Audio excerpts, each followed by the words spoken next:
How about that? Because we're going to party all night long today. Welcome to Matters and Voice of the People 90.3 FM. On Matters, we talk about a whole lot of stuff from education to social life to politics to religion to almost everything. So, welcome on board. My name is Jude. Ikami Jude. And I'm just here for you. I'm here because you're there, like I often say. All right, let's take it one step at a time. Talking education, not just education, but counseling in education. How important is it when you mention the word counselor? How do people understand or perceive or take counselors in education? You know, those persons who are there to put one or two together to assist us in our chosen career. See, hear me. Science or humanities, engineering or mass communication, higher studies, or a job, anyone, any which way, all of us at some point or the other goes through this conundrum. Well, we feel clueless about what career we should pursue. In the past few years, the education sector has witnessed significant changes. And where is this coming from? You get to find out shortly. Not only has the quality of education improved, but the number of specialized courses offered in high school educational counselors are generally found in schools and colleges, and you can also seek guidance from educational counseling services to get the right mentorship for your academic journey. This afternoon, I'm being joined by a young man who's done well for himself in the area of counseling in education. He's in the studio with me this beautiful afternoon. Well, in case you don't know, he studied in University of Ibadan. He actually studied educational management. Also studied studied counseling psychology in Thai Solari University of Education. And in case you don't know, he is an economist. Yeah, and a trained counselor. That's what interests me the most.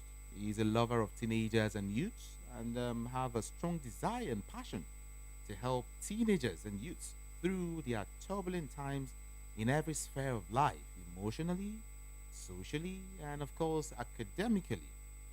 He is a registered teacher with the TRCN certificate. I'm talking about Mr. Nwabuakwu Emmanuel. A very, very beautiful afternoon to you. Please get close to the microphone. Get close to the microphone. Yeah, exactly. Yeah. Good afternoon and welcome. We're so happy to have you in our studio today. To come talk to us as regards counseling in education. Yeah, yeah. But then, people often in Nigeria, some persons really don't see, you know, the reason why you should get a counselor. They really don't see any reason why, you should talk to a counselor for anything. They believe your parents are just enough, for you to, talk to as regards anything at all. So that's where we want to start this conversation from. How, okay, first of all, who is a counselor? Let's start from there. All right. Let me start by saying that the place of let me start by saying that the place of a counselor in this country of ours has really been pushed aside, Mm. and this is because they see no relevance on that. They see no need why a counselor needs to come to play in the educational system Mm. in Nigeria. When we talk about who a counselor is, a counselor is someone who directs, who helps a person out of any issues he or she must have find himself in. especially in unpleasant situations. Mm. You know, and not even in times like this. You know, people are really going through a lot. You go on social media these days, you find youths of 18, Mm. 19, 20, 21, 23 committing suicide. And and when you take a deep study of why are these youth teenagers committing suicide, you discover that it was something that they could have easily spoken about when they have a counselor by their side. So so the place of counseling in Nigeria has really been abolished, which needs to be revived ASAP, needs to be revived as soon as possible. You know, so when we talk about counseling, it is helping people out of their issues. In counseling, we don't talk about problems. We don't tell people that you have a problem. No, because in counseling, we see the word problem as being very big, something very bogus. Mm. So we use the word issues. This is just to help our clients feel relaxed whenever they are having issues, whenever they are having any tough problems. But why don't you use that word? Why do you prefer to use issues instead? Yeah, we're dealing with the psyches of people here. Mm-hmm. All right, there are some words you mention to people. It could actually expatiate the problem they are passing through. So as a trained counselor, we don't use the word problem. We use the word issues. I think the word issues helps to lighten whatsoever thing the person must be going through. So whenever a client comes and says, "Sir, I have a problem," we tell the person, "No, you don't have a problem.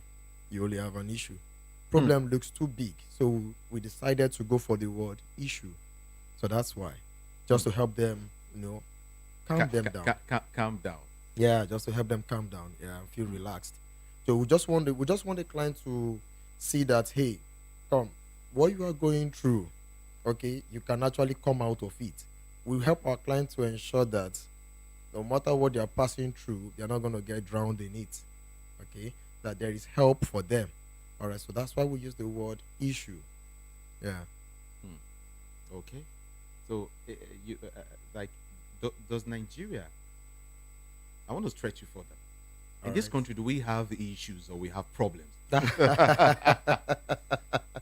Yeah. Do we have issues or we have Oh, problems? well, Mm. we have issues. For me as a person, when you use the word problems, it means it cannot be fixed. Mm. But when we use the word issues, it means it can be fixed.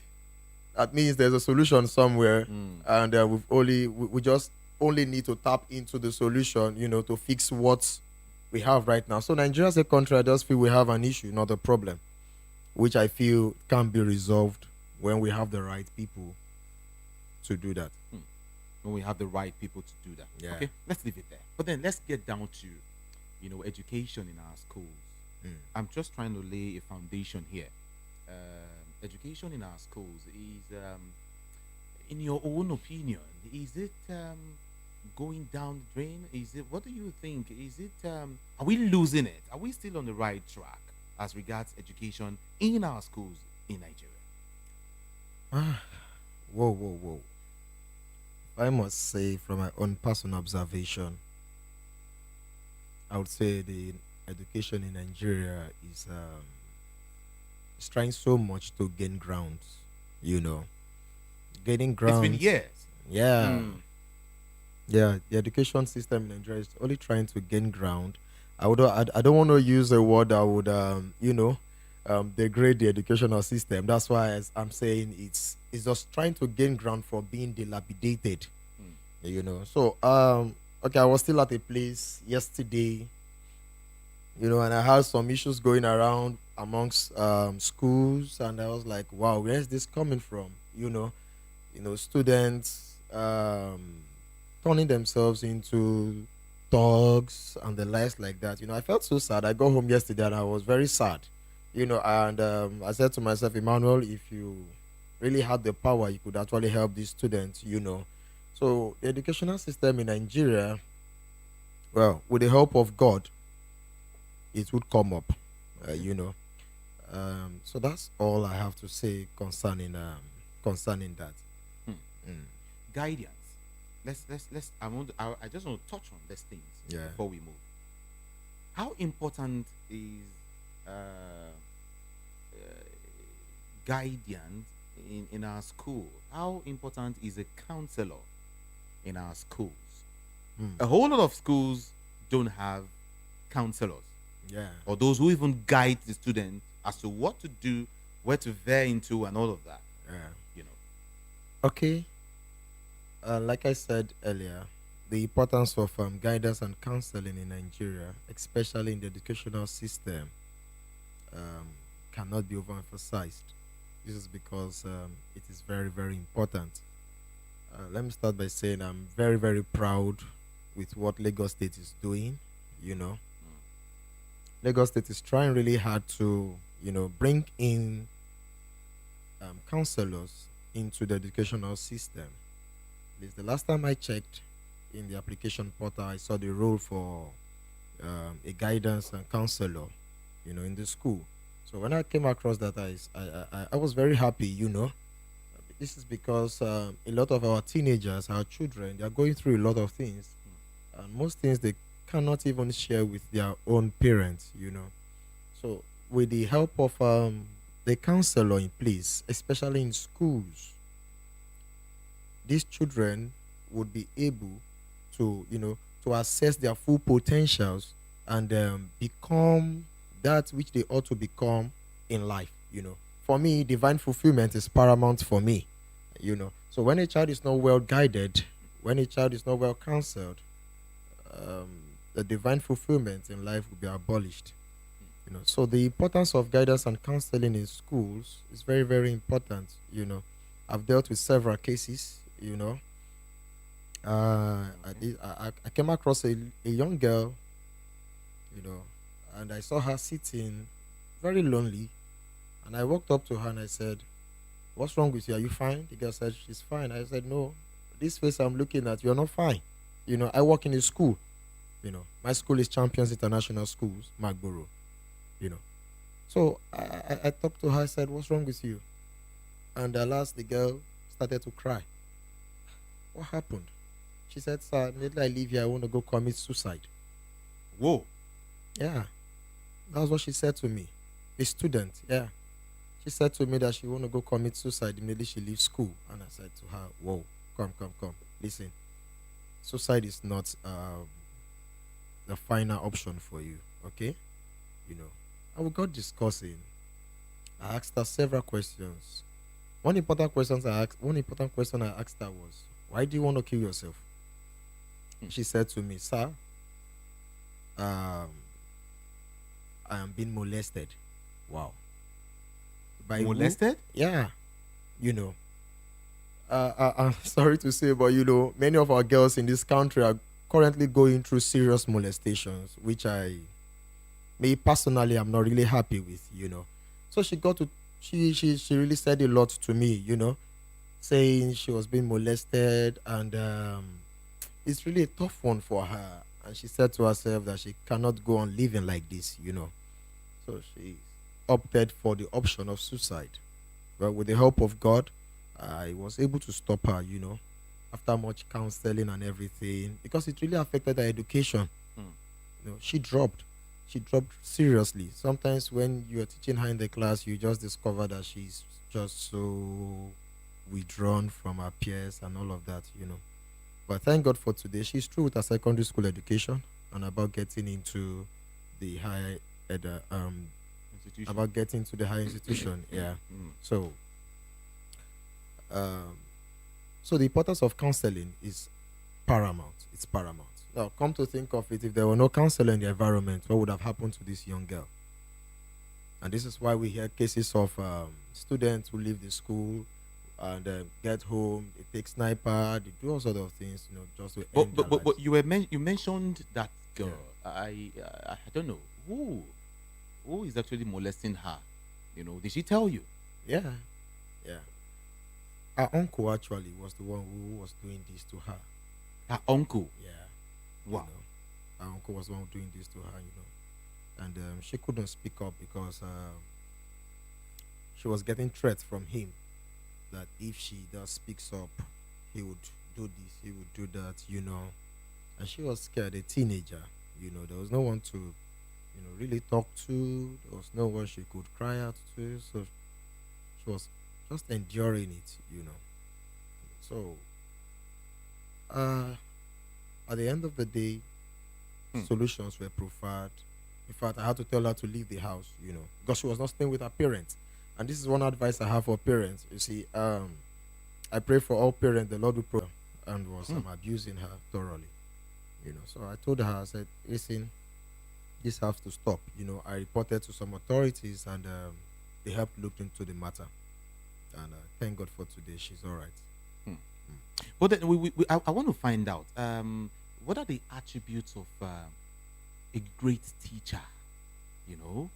You are a teacher, Yeah. and if you see one, if you see a great teacher, what are the attributes? What would you notice? What are those things you can pick up and say, hey, this one is a great teacher. This guy is good. This guy is not good.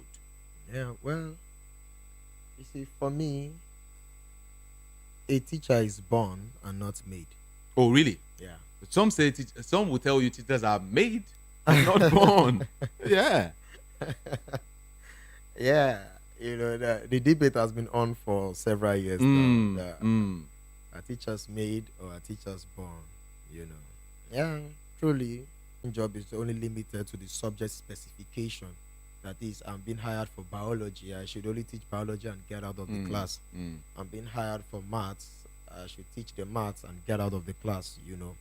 But a teacher is someone who is all encompassing, all around. A teacher is one who is really interested in the academics, the social, the emotional welfare of the child. So a teacher should be a role model in all axes. A teacher should also be a father figure. A father figure. You know what it means to be a father figure? Mm, You're a mhm, father now. mm, mm. So that's who a teacher is. So a teacher should be all encompassing. But it's so sad nowadays that when you see teachers, many teachers we have now, they just venture into the profession because of the money. Not too many of them are really interested in the social, emotional welfare of the child. Many of them are even not really interested in the academic welfare of the child. Many of them just want to get the money, and then go. Mm. But really, this is it's One of the issues in education. yeah, Yeah. it's one of the issues we're Serious. having in education, Mm. and which is really disheartening for me as a person, because you see, when one is mentally fit, then the sky is just the limit for that person. So many teachers, they go into the classroom not even minding if the child is mentally fit for the day's work or not. They just go ahead and you know go ahead teaching the child, and at Mm. the end of the day, that's why some teachers would say, I've been teaching this child now for years, no results, no results, no results. So one of the things that causes that word no result is they are not really bothered about the emotional distress of the child. And I Okay. can categorically say that 75% of the teenagers we're having in this country today are really going through a lot of emotional distress. And it takes someone who have the eagle eye to detect that. As a teacher, you must have that. You must have the eagle eye to detect what's wrong with your child in the classroom. Yeah. Now, is teaching a technical skill or a soft skill? What would you say? Hmm. Well, for me, I would say it's a technical skill. How so? This is because there are some things that just catches us as a teacher unaware, you know, which you really need to improvise immediately. For example, you might go into the classroom with a certain teaching method you want to use. We have several teaching methods as teachers. We have the content based, we have the teachers based, we have the learner based, and so on and so forth like that. So you could go in actually with the mindset of the teacher based teaching method for that day. And then you get to class, alas, and then you see your student in some kind of moods, a true teacher, a true teacher must quickly learn to improvise them. Because if you get into the class and you're seeing all your students very dull, just out of 15 students, you only have 3 students, or you only have 5 students who is very excited, you know, and the remaining are not excited. So you can't continue to use that same teaching method. You need to turn you need to make the teaching method you use for that day to become learner centered. Hmm. Yeah. Okay. So Okay. this is where the technicality comes in, which many teachers are not really, aware of. That's why some teachers really get angry. They go overboard and be like, "You this child, I'm gonna do this to you. I'm gonna flog you. You're not doing this. You're not doing that." No, for me as a person, I don't think the problem is with the child. I think the problem is with the teacher. Yeah, that's why Really? it's technical. Yeah. Hmm. Okay. Okay. Now, I think so far I've been able to create a sort of a foundation for our discussion, but we get to depth further now. Let's move on. Yeah. Teachers, or let me say, as it were, with the high level of crime, in our society, Yeah. do you feel teachers are doing enough? Would you attribute that to, say, the government, the home, that is the family, husband and wife, or would you say it has to do with the teachers in school, with the high level of crime, the crime rate in the country now? What would you say? Okay. Are you trying to say, what do we attribute the level of high crime rate in Nigeria to? Is it the parents, Okay. teachers, Okay. government, or who actually? Well, Let's start. before you get to the government is the last for me. you know, the government is the last for me. The first institution I will hold responsible for the crime any child commits is the family. The family. Yeah, before the teacher. The government is the last, as far as I'm concerned, when it comes to the hierarchy of crime rates. Who to hold responsible.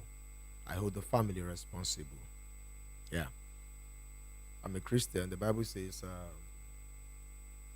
train up your child in the way he should go. Hmm. So when it gets to for material things, for money especially. Okay, you see, I had a case. Was it not last year? Yeah. I still saw the girl a few days ago. You know. What happened? All right. I saw her mood. The way, our our physiology has a lot to tell us. Has a lot to tell us about what we are feeling at that moment. Mm. When someone is down and depressed, you can tell from the face of the person. The person would not be happy. The person would not. The person's face would be so gloomy. So I walked up to this guy, asked her, "What's the problem?" and everything. The girl said, "Sir, it's very deep. You cannot understand." I said, "What happened? Tell me. I will try to understand." She said, "Sir, it's very large. You cannot comprehend it." I said, "Don't worry. God will help you comprehend it. Go on speaking. And she said, the first thing this girl said was, "Sir, my parents don't have my time." You know. And I asked her, said, "Sorry, uh, are you trying to say your dad or your mom do not have your time?" She said, "Yes." "Okay, what do they do for a living?" She said, "My father is a banker, my mother is a banker. They both leave Mm. home very early." Wow. You Yeah, see? You yeah. see? Mm. They both leave home very early in the morning, Mm. and they return home as late as 10:30, sometimes 11. And then she tries to, the one that really touched me the most was, she said whenever she has any critical issue to discuss with them, they always send her away. Like, "Please, please, please, please, I don't have time. I don't have time. Please, I'm tired. I've worked. I'm so tired. I'm so fagged out. I've been This, working. I've been working." Yeah. So the girl feels sad. This particular girl in question has been molested, but till date, the parents has never caught a glimpse of it. There was a time she wanted to tell the mother, say, "Mommy, see, this is what happened to me. This is what's happening with me." But the mother never even, looked at her side because of her busy schedule, her so-called busy schedule. Yeah, the money was coming in for them, but the life of that child is being damaged. Now, that type of a child, let's look at this critically. The parent who fails to put the child in the right way Mm. and ends up getting a wrong advice from outside and then becomes a notorious criminal, who is to be blamed? Mm. It is the parent. It is the parent for me. So one critical issue we're facing in this time is parents don't have time for their children, and it's really disheartening. Me, I would personally implore that parents should, give out time to their children, be very free with them, so as to discuss anything whatsoever, you know. So I'll hold the parent responsible. The parent. So I'm a teacher. Sometimes they even push the blame to we teachers.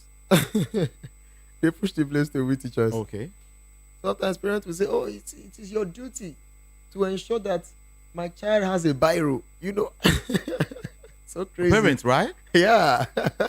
It's so Wow. crazy. Yeah. They take us to that level of telling us that we need to ensure that they have biro in the class. How can a child stay without biro and you don't know?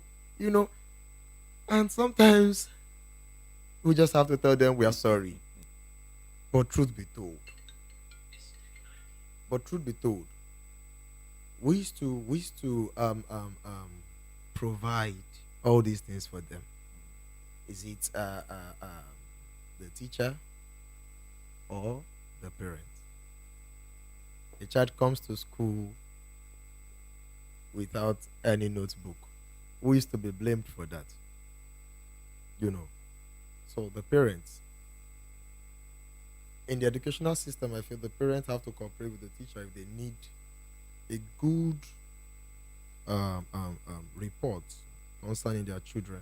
So the parents first, the home first. But then, at what point would you say a child needs a counselor? At what point? The moment the child is able to differentiate between good and bad, that's it. And you think it's not the job of the parent? It's not the parent who is supposed to lead that child? Well, for me, from my What? Okay. from my own experience, not everything the child can tell the parent. And why is it so? This is because of the way many children perceive their parents to be. When the father is a major general in the house, when I mean major general, you don't talk when I'm talking, keep quiet, this and that, blah blah blah, blues hot. But even the wife can't even utter a word. The child will be so scared of the father. The same way with the mother too. The Okay. mother is the party type. I don't have time today. I'm in Ijebu Day. Next tomorrow I'm in Badagry. The child will feel discouraged. So that's where a counselor needs to come in. So it's like once the baby knows or the child knows Yeah. is right Yeah. from left, Yeah. the child needs a counselor. Okay, Yeah. what makes you feel it's not the parent or the father or the parents, yeah, who is supposed to come in? Instead, it's someone from outside. Because some will tell you, well, it's the job of the parent to train the child. Yeah. And what you are a counselor? That's why I'm asking you this question. Yeah. Mm. All right. I would use this analogy to answer this question. Some parents visited me. I think it's over 1 month now. This November, they visited me in the month of October. They came to me. Yeah. Someone gave them my number and they called me to discuss the issues of their daughter with me. The girl is actually in boarding house. And what was the issue? He said to me, "Sir, this girl doesn't want to go back to school again." And I said, "Wow, she doesn't want to go back to school? Why?" They said they don't know. Hmm. That they've tried all possible methods to, She just woke up and she yeah, she just want just to said go she's back not to going back school. to school anymore. I'm not, you know, this girl is currently in SS1. She said, I'm not going back to school again, and that was how they said, oh, I think the assistance of a counselor is needed here. And that was how they got my contact, and I spoke with the girl. Okay. The girl said so many things to me. And one of the things she said was, she described the difficulties that she goes through in the boarding school. She told me a lot of things, and she said a particular one to me. She said, "Sir, please don't tell my parents these things." I don't know. But that was what she told me. I don't tell my parents these things, please. I just want to confide this with you. So I went back to the parents and I told her, I said, "Ma, please get another school for your child. She should not return there." You know. They said they tried pressing, saying, "Why? What did she tell you? What did she tell you?" And I told her, I said, "See, one of my code of conduct as a trained counselor is confidentiality.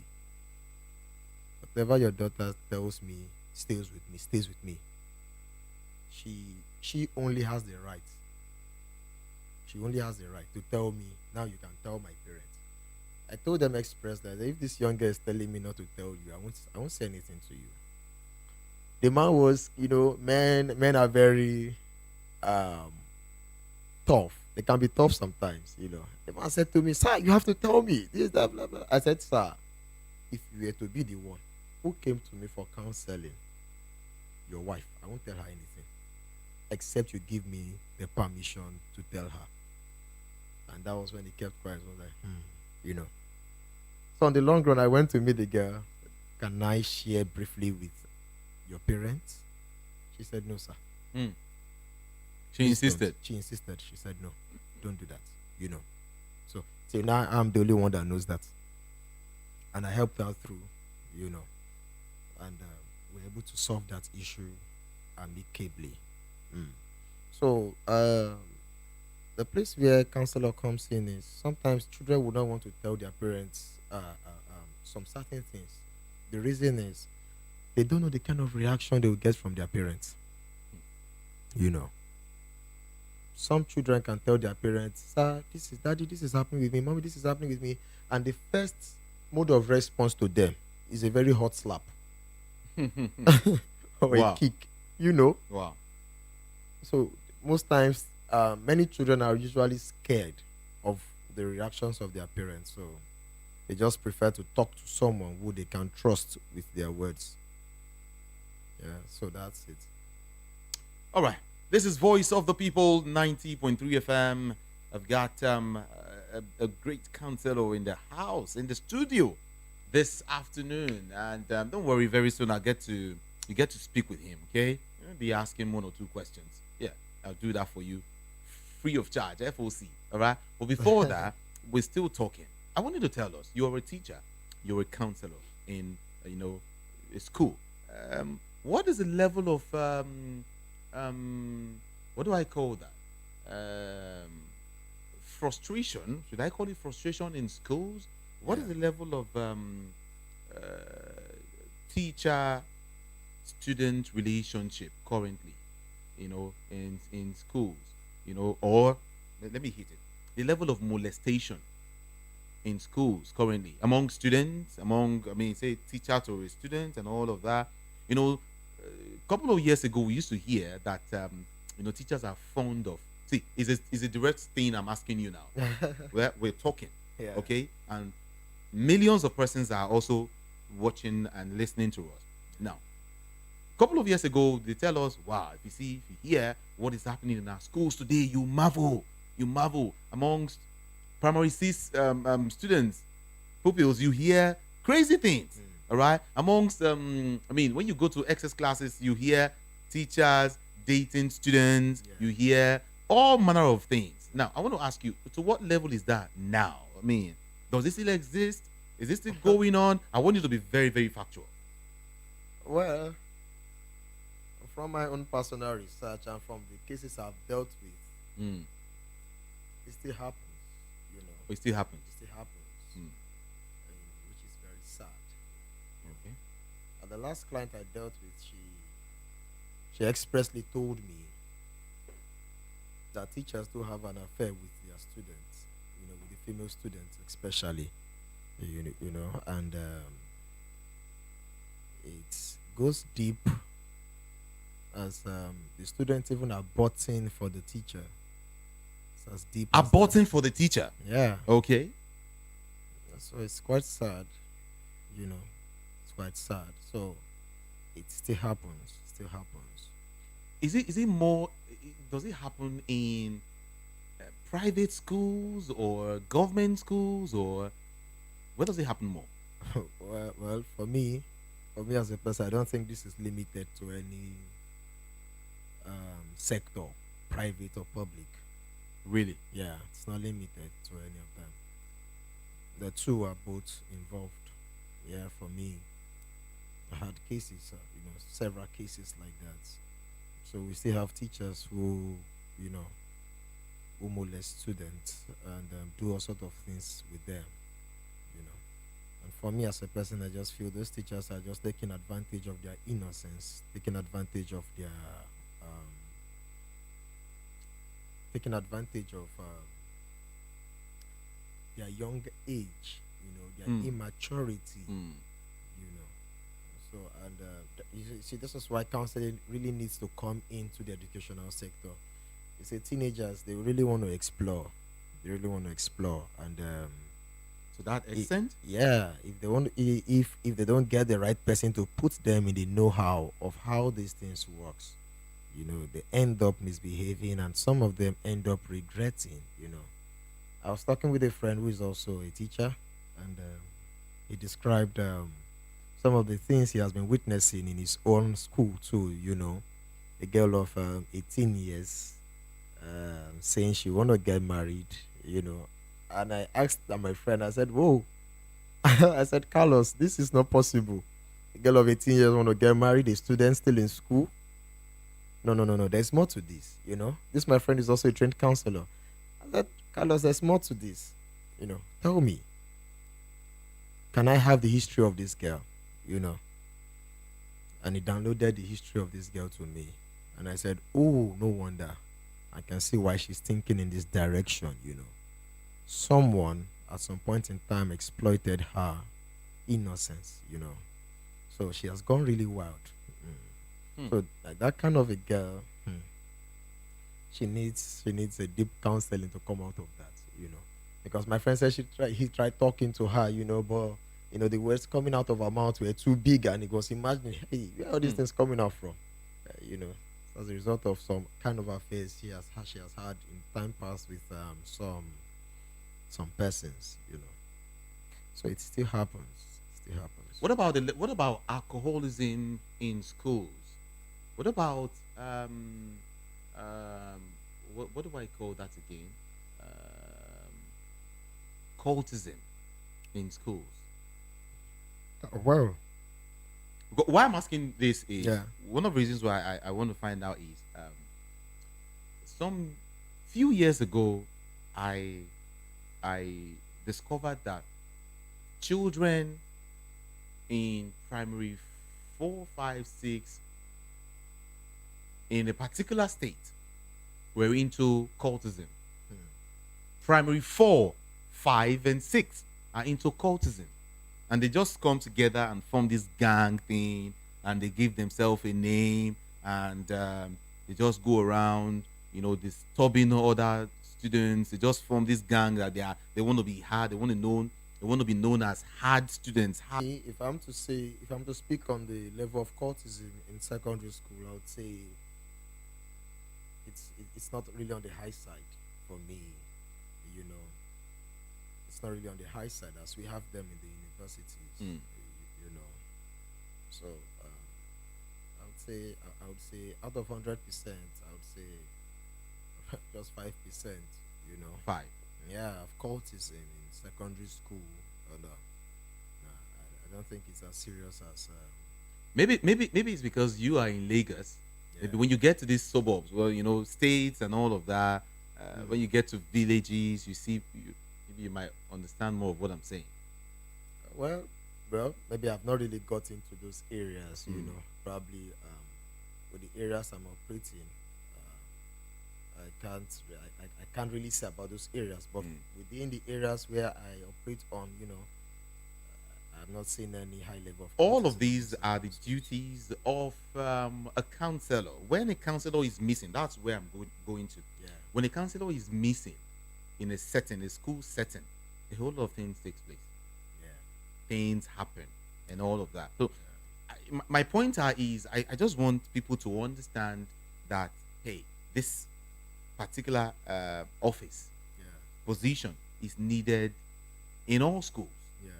whether private or Highly needed. highly needed, you said. Yeah, Mm. highly needed because our students are going through a lot.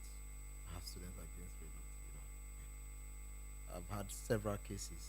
Some I can't even remember anymore. You know, Mm. you know. But why do schools play down on this counselor thing? Yeah, We don't need them. yeah. It's This just is extra money. yeah. This is because they are yet to see the importance of it. And my prayer is it shouldn't go too bad before schools begin to gain the importance of or realizing the importance of counselors in the school. You see, not only in emotional state or social state. Now in career wise, I supervised NECO. That was in 2017, Mm. and while I was on supervision, I came across a man, and we are just discussing, random discussions, and we got to the point of career, and he said, "Yeah, I want my own daughter to become a nurse, so she must become a nurse." I looked at him, and I said, "Daddy, calm down now." Mm. Yes, I said, "Daddy, calm down now. It's not like that." He said, "No, no, no, no, no, no, no, no, no, no. The nursing profession now is the most Is lucrative is hot one. cake. Yes, the hot Ah. cake." As a trained counselor, and I looked at him. I said, "Sir, have you bothered to ask this girl what she wants to do?" He said, "You know what he said? He said, 'Sir, I don't need to ask her what she wants to do. She will do what I want her to do. What I want her Hmm. to do, she Hmm. will do.'" I looked at the man. I said, "Sir, don't make a terrible mistake by ruining the life of your child, by imposing your own will on her." I said, "Sir, let this girl choose by herself. You can only guide her. You can only assist her. You can only assist her. You can only guide her, but not imposing." I don't know what would have become of that girl now. I don't know how true this is. But I had a case of Mm. her. She got to UK and she made a mistake and they returned her back to Nigeria. And I laughed. When I heard the story, I laughed. I said, Really? Haba. I said, if this girl actually, she really calmed down and she had good guidance on what to do, I'm sure she wouldn't have gone for that nursing profession. She would have done something else and still be very, very successful in it. Now, our license, according to what I had, our license has been seized. So many things like that. So back to square one now. So when I looked deep into the case, I said, this lady is not supposed to be a nurse. She's supposed to be something else. But she went into it because it's very lucrative. There's a lot of money there. My younger brother is a nurse, and I hear so many things that happens there, So But then what about a situation where a parent forces a child to pick a particular course, to study, and they yeah. guide that same child through? Well, Mm. you see, it is one thing for a child to say, "This is what I want to do." It's another thing for a parent to say, "No, you can't do that. It is what I want you to do that you do." You see, the gap will always be there. The gap will always be there. And that's why some children, when they finish with the course that the parent wants them to do, they give them the certificate and say, "Daddy, mommy, I have satisfied you. Now I want to go and do what I want to do." Mm. Okay. Mm. Uh, you know. Mm. So it's not even a matter of the parents guiding them based on their own will this time around. No, it's a wrong one. It's a wrong one. They should guide that child according to his or her own will. That's why in counseling, see, counseling is very broad. We have the career counseling. In career counseling, we open your eyes to different occupations and their job hazards. You do that. Yeah, we do that. You want to become a doctor, you want to become a nurse, we let you know what is in this profession. Yeah. Before you go into it. Yeah, before you go into it. Yeah, truth be told, there's a whole lot of money in nursing, especially young nurses now, they are traveling out of the country, they're making good money. Yeah, there's money there. You know. Yeah. But for the fact that there is a lot of money there doesn't mean someone like me will go into it. For example, me, I don't even like seeing blood to start with. I don't like it. So it's one of the things we would expose them to. See, you want to become a nurse. Are you ready to do this? Are you ready to do that? My younger brother performed a surgical operation some years ago and he sent them to me. He sent the oath. He sent it. I looked at it. I said, no. I can't see this. I can't see this. No. So some person sees a teacher and say, oh, I want to become a teacher. We also have our own job hazard too. Can you take insults from parents? Some parents will come to school, ladies, they will lambast you. You are this, you are that, you are this, you are that. Before you know what is happening, you lose your if you've not gone to the school of anger management, you will lose your temper one day. So we put them through. Okay, you have decided to become this. This is what it involves. This is what it involves. Go and study it out. Can you cope with this on the long run? Because some students just choose a course. They don't even know what it entails. Yeah. They don't even know what they're going there to do. They don't know. They just feel, my friend is a doctor, Yeah, because or my my friend friend is a lawyer. Exactly. He likes it. I think lawyers, I like the way they dress. Yeah. And all the way they speak. So I want to become that. Many of them, they get into the school. So I know an economics graduate who cannot define elasticity of demand. That's terrible. Yeah. Wow. I know someone who studied economics. Yeah, this person cannot define elasticity of demand. Just demand and supply. In economics, laws of diminishing returns and all that. And I asked myself, what's this person doing here? So it's a whole lot. We need to let them know that this is what is involved in this course of study that they have chosen.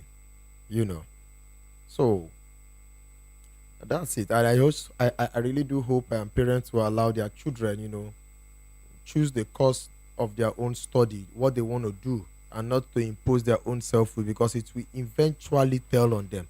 Another thing is this: the parents can actually help the child discover his or her purpose in life.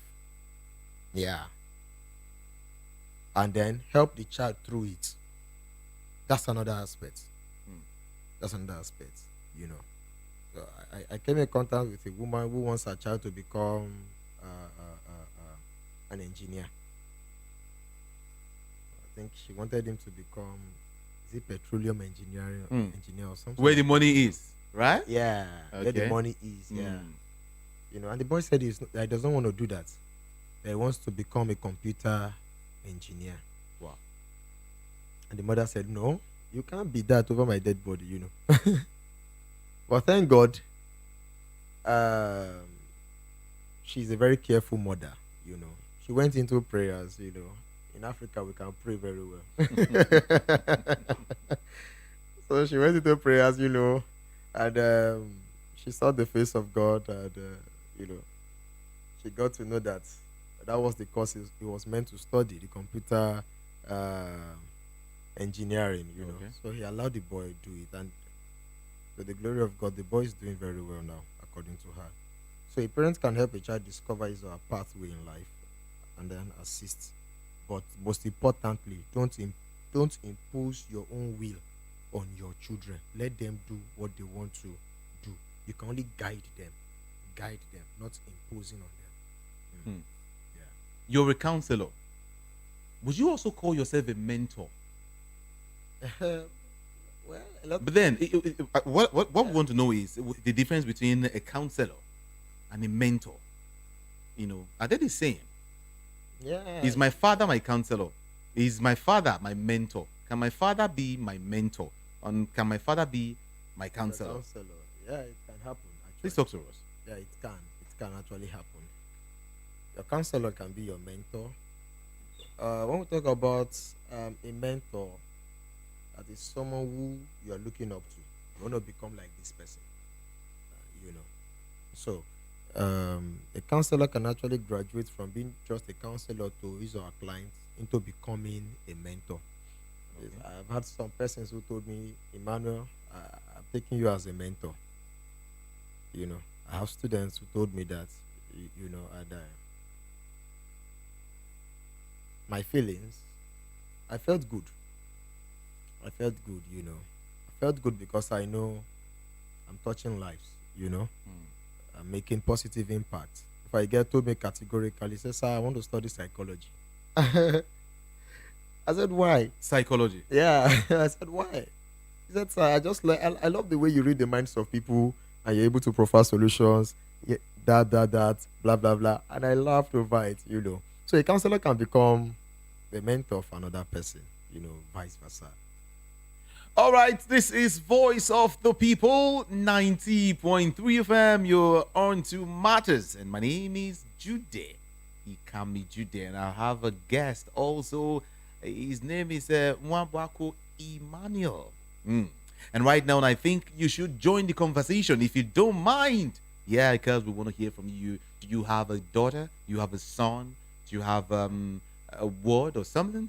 Yeah, maybe you want to put a question across to my guest this afternoon. You're just free to do that, all right? Or then also note that we are streaming live, yeah, on all of our social media platforms, streaming live right now, and then you can also actually see what's going on in the studio at this minute. And aside that, you can just go there, go to YouTube, and drop a comment or a question, anyone, all right? YouTube, just go there, Voice of the People 90.3 FM, or you just type VOP 90.3 FM. Yeah, you can just do that quickly. Drop your own comment or your question, and we'll just discuss that quickly. Okay, keep your calls coming in. Officially, the number to call is 0700 903 903 903. Again, 0700 903 903 903. That's the number. Very simple and easy. And if you want to call me, please endeavor to at least move away from your radio set, all right? To avoid that noise. Shay? Yeah. Or just turn down the volume, all right? And let's do this together. All right, let's go there. Hello, good afternoon to you. Yeah, good afternoon. Beautiful afternoon to you. What's My your name? my name is Arinze Ikechukwu. I'm calling from Ogba. Okay. I want to sincerely thank your guest today. Hmm. I can sincerely see the truthfulness of his heart. And let me, like what he said, teachers are born and not made. The core teachers are born and not made. Hmm. Because what we have today in schools is people that don't have passion for what they do. Hello? Yes, we can hear you. Just go on, please. People that don't have passion for what they do, most of them get into the teaching job because there is no other thing to do. This is what is available to us. Hmm. And that is where you see people that don't have job satisfaction. The core teachers that are born to be teachers look forward on how to change lives. Look forward on how to impact on children, and the children will never forget them. Now, let me take for instance, where my children are going to school, I always go for open day to inspect their works.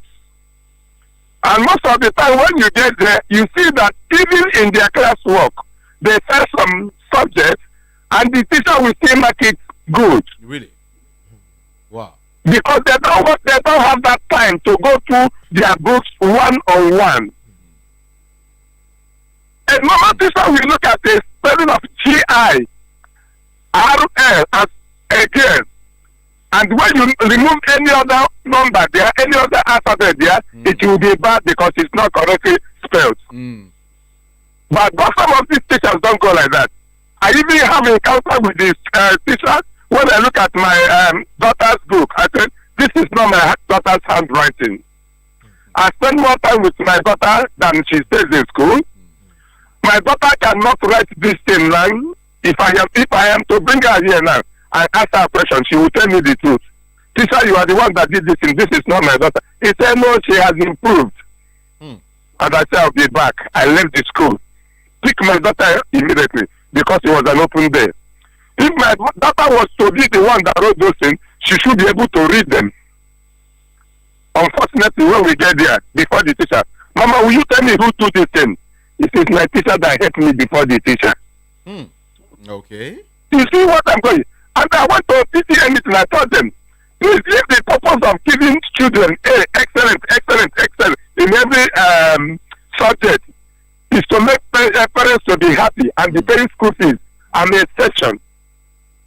I don't want my children to continue in errors, whereby they will get some things wrong, but you will make it right for them. I carefully study their book. It's only a born teacher that will come down, take time to go through all these things. It's only a born teacher that will take time to go monitor even the child and know the position of the situation of the child, whether this child is in a right frame of mind to study today or not. So I just want to thank your guest. He's a gift to this nation. Thank you. Thank you. Thank you so very much for calling. Yeah, I appreciate you. You see, this issue of my teacher wrote it for me, in our schools, you find out that children will tell you, I've seen that a couple of times, where you see a different handwriting, you know that your child cannot write this thing. But you see that thing, see the write up on the note, and you be asking the girl or the boy, who wrote this thing for you? Aside that, you will discover that, say, this child failed this thing, this particular subject.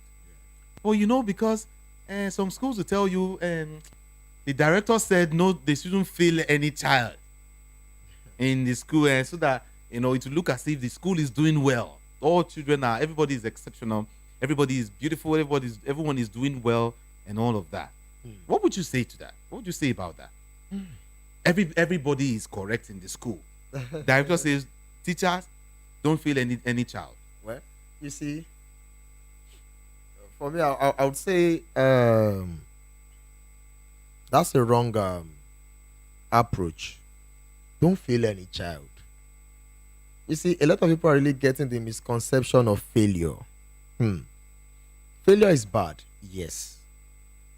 But failure means first attempt in learning. First attempt in learning. Okay. In this life, something I've come to understand in this life is no one really wants to fail in life. Everybody wants to pass. You know. But for me, I don't see failure as something bad.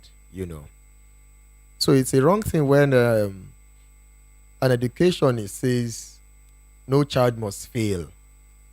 You see, in my own school, champions. But you are where they do that. Yeah. I know that. You see, in my own school, promotion is by merit. If you don't merit it, you're not going to the next class, irrespective of what the parents are saying. Sometimes the parents contribute to this. You see, you see a child in primary 2, we're supposed to move on to primary 3. The parents will say, no, this child should move to primary 5. How would that child cope with primary 5 work? So these are some of the challenges. And it's happening really. Yeah. What you've mentioned is just very vital. Yeah. So these are the challenges we are facing in the educational sector. Sometimes the teacher would tell the parents, say, "Ma, this child cannot proceed to the next class." Or the parents will be like, "No, you have to push him. You have to push him. Let him go." And you see, this is a very serious issue. That many lecturers are now past facing in the university. Go to our universities today. You find a child of 13, 14, 15. Go look at those children misbehaving. Look at their age range. Look at their age range. You'll discover that these ones are not even supposed to be here at all. They are still supposed to be in secondary school to still learn some things. You know. It reminds me of one copper I met some years back that couldn't really spell. A lot of them. A copper. A lot. And I was shocked. You know. So it's not a good one. It's not a good one. Which really needs to hold be your looked thought, into. please. Let's take this one. Let's talk to this person. All right. Hello. Good afternoon. Good afternoon. Hello. Good afternoon. Good afternoon. This is Faith from Akomanto. All right. Talk to us. Thank you again very much. All these things you are saying, it's like it's applicable to private schools. Like my children are in government schools, airport schools, to be precise. So you fail, you repeat class. You fail, you repeat class. There's nothing like let my child go to another class. I cannot teach any class. If you repeat, you repeat that class. So all these things is like in private school, because those proprietors or they don't want parents to withdraw their children from their school. So every time there is going forward. That is what I understand. All right. Thank you. Thank you. You hear what she said? Yeah. Yeah. You see, one thing I have to say concerning that is, I don't think educators should be scared of giving the result, the true result of their child's performance to the parents. They shouldn't be scared of doing that. You know, you should be able to call the parents and say, hey, see, this is this, this is this, this is this. You know, when you try to package something, you're trying to package it and you're pushing it to the next level. The gap will always show at the end of the day. You know. So yeah, I listened to what this woman just said. Most of it happens in private schools, and they are doing that because they don't want to lose children. They don't want to lose parents. They want to get the money and all of that. But for me, as an educator, I don't think it should stop them from saying the truth. You know, the child is not. Hold on, doing please. well. All right, Hold on. all right. Hold on. Hello. Good afternoon to you. Good afternoon. Hello. Good afternoon to you. Can you hear me? Oh, okay. I think you should call back. Please continue. All right. So I think all this shouldn't deter the teachers from telling the parent the truth, or school owners from the directors of education, directors of studies in each school should be able to tell the parent that, see, your child is weak in this area. Your child is weak in this axis. He needs to improve. He needs to, Then the teachers and the parent comes together and see how they can come up with a solution, to help that child out of it. If it is to enroll the child in extra lesson, get an extra lesson teacher for the child, then you should do it, But I'm not in the support of the child is not doing too well and then you push the child to the next level. No, call the attention of the parents. I think recently I met a parent who told me, a woman who told me what she wants, what she has planned for her child, is that the child will just spend like is it 3 years in primary school? She mentioned, I can't remember. Yeah, they're about that 2 or 3. No, 3 years. 3 years. Is it no? Either 2 or 3. I can't really remember. But she said when he gets to primary 1, that the child will jump skip primary 2 to primary 3. When he gets to primary 3, the child will skip primary 4. Wow. Right? And that writes common entrance, and that's it. Do you know what is at play there? That's a very risky something to do. What is at play there is that the parents, they are playing with the psyche of that child. They are playing with the psyche of that child will be affected. Okay. That's why you see some children who are 18 years, 20 years, still behaving like a 10 years old child. Sometimes you sit there and you ask, why is this person behaving like this? Why is the child behaving like this? Sometimes you ask the child, how old are you? Say, I'm 19 years. You are 19 years and you are behaving like a 12 years old child. What's happening? You see, go and check of the child is very, very paramount to us. So that's why when they come to us as counselors sometimes and say, sir, this is this, this is this, this is this, we don't look at the present situation. We go back. This we want to know how this child started. That's what we are really concerned. Trace the history. Yeah, we are tracing the history of the child back. Because you see, all these issues that the child will just suddenly develop overnight did not just start that day. It started sometimes 5 years ago, 10 years ago. For a child who is 25, a 25 years old person, still behaving like a 15 years old child, and you're asking what's wrong with this person, go and check the history of that child, of that person very well. You will discover that the problem started many, many years ago. So the child saying, a parent saying, I want my child to use 3 years in primary school, then we skip, do common entrance, go to GS1, from GS1 move to GS3, GS3. You're playing with the cycle of that child. The things that the child ought to learn at that particular stage, you are depriving that child of learning it, which will in turn affect that child. So that's the issue behind parents wanting their children to skip Good afternoon. class. Okay, let's hear from this person. Hello, good afternoon to you. Good afternoon. Hi, welcome. What's your name? My name is Catherine. All right. I'm calling from Missouri. Okay.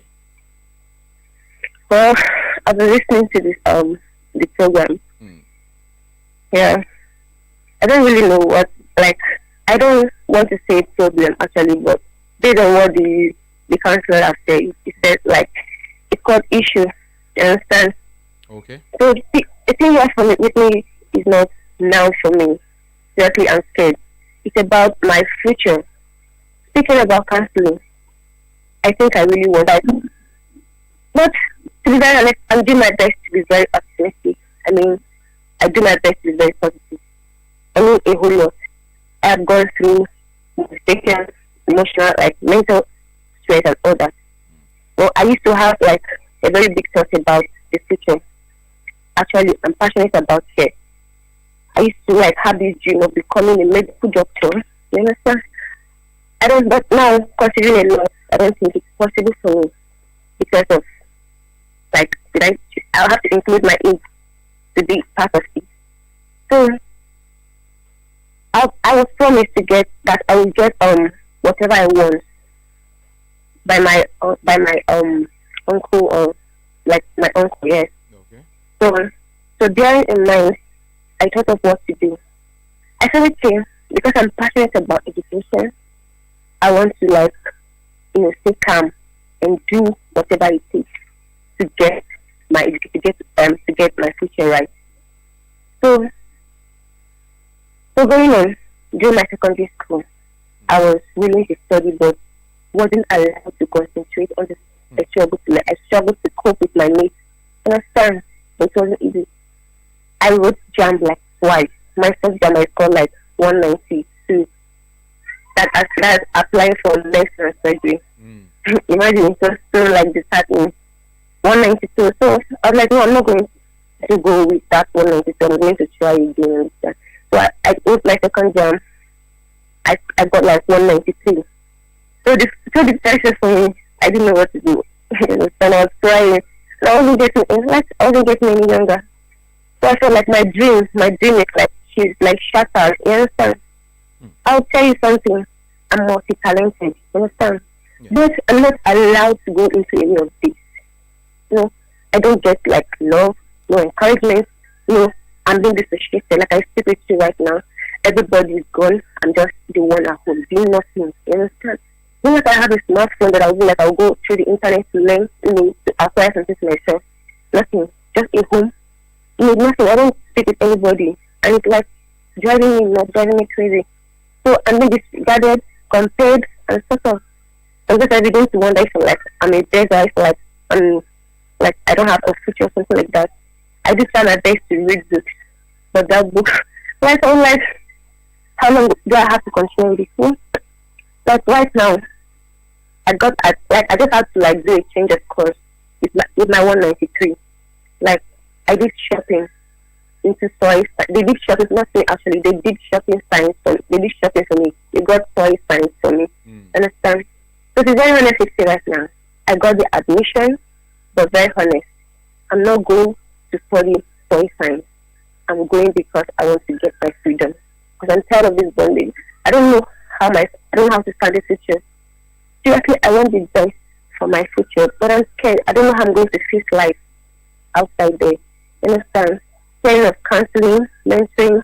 So I decided to if I could get help from here, just help me. I'm still like very optimistic. I'm still intact. I want to get a future for myself. Seriously. Yeah. Okay. You know what? You know what? No.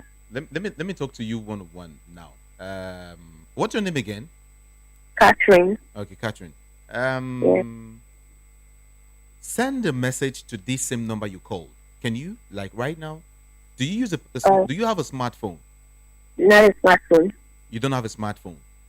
Yes, sir. Okay. Okay. Just send a message to this number, like right now. Okay, sir. Yeah. And let's continue from there. Okay. All right, sir. Thank you. Thank you so much for calling. Thank you. I appreciate you. Mm. You see what we're saying? You see what we're saying? I think, what do you think she needs? Like right now, the best way to at least help her, she said a whole lot. As it stands, she doesn't even know. She wants to leave the house basically because she needs freedom. Not like she wanted to just leave the house because she got admission actually. You know, she's written jam, she has, according to her, like twice or thereabouts, and I think the kind of a person like this needs counseling on what to do actually. Oh, now let me shock you. A whole lot of girls are at home right now after WAEC. It's like that's the end of the road. They stay at home till when one friend calls and say, hey, there's a particular company that wants workers, are looking for casual workers, and later you find out that she's either cleaning there or helping to pack some stuff and something like that, and that's it. Now whose cause, whose fault now? Is it the counselor? Is it the teacher? Or is it the parent? You remember the question I asked you earlier? Okay. Let me start. Is it the fault of her parents or the teacher in school? Well, I can't say. I can't answer that expressly. Reason is, I don't know her parents, and I don't know the kind of relationship that exists between her and her parents. And I can't say the teachers too because I don't know the school which she graduated from and the kind of relationship she has with them. Okay, so that question does not have a direct answer. If I must answer that, that means I need to know get some facts. Okay. But something that caught my fancy from all that she said is leaving the home because she wants her freedom. Yeah, that's a wrong notion. She wants to leave the home because she wants her freedom. I don't know if she can hear me right now. What's her own definition of freedom? What's the definition of freedom? The freedom many teenagers and youths really have in mind is, I want to leave my parents' house. I want to be on my own. I want to do anything I want to do.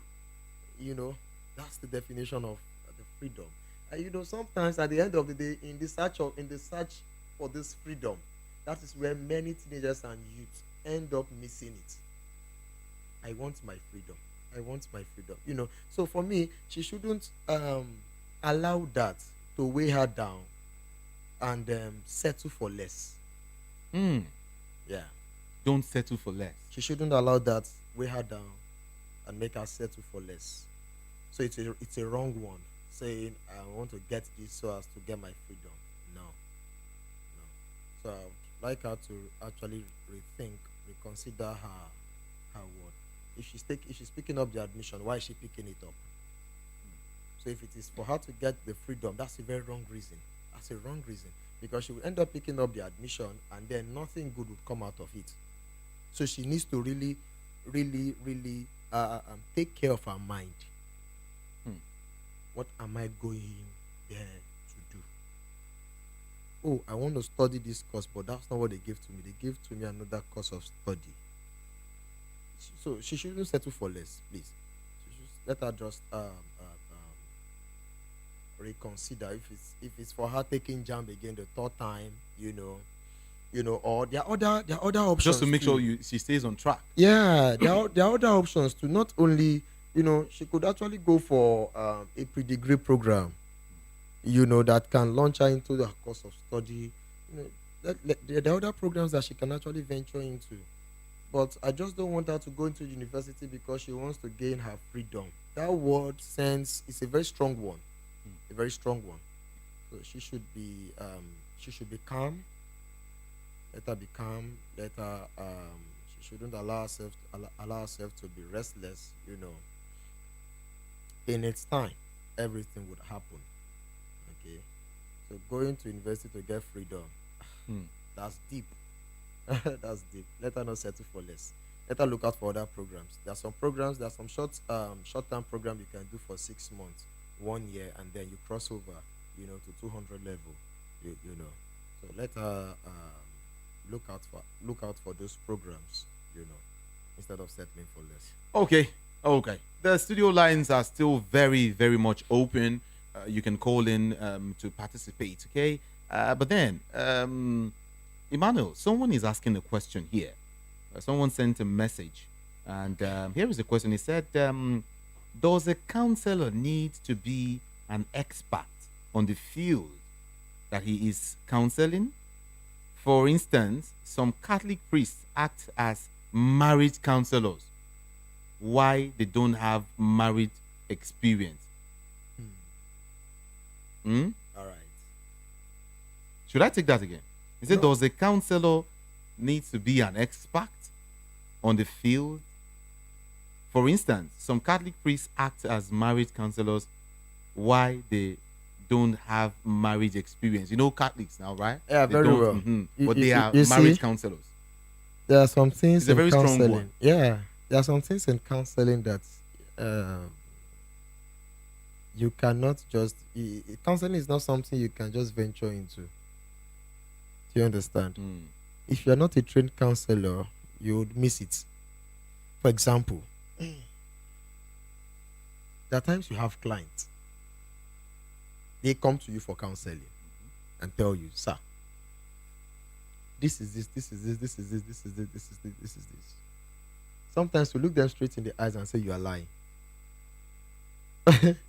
It's crazy, right? Sometimes we tell our client, "That's not the truth. You're not telling us the truth." How do we discover that? Because we are trained. So, anyhow, person cannot venture into counseling.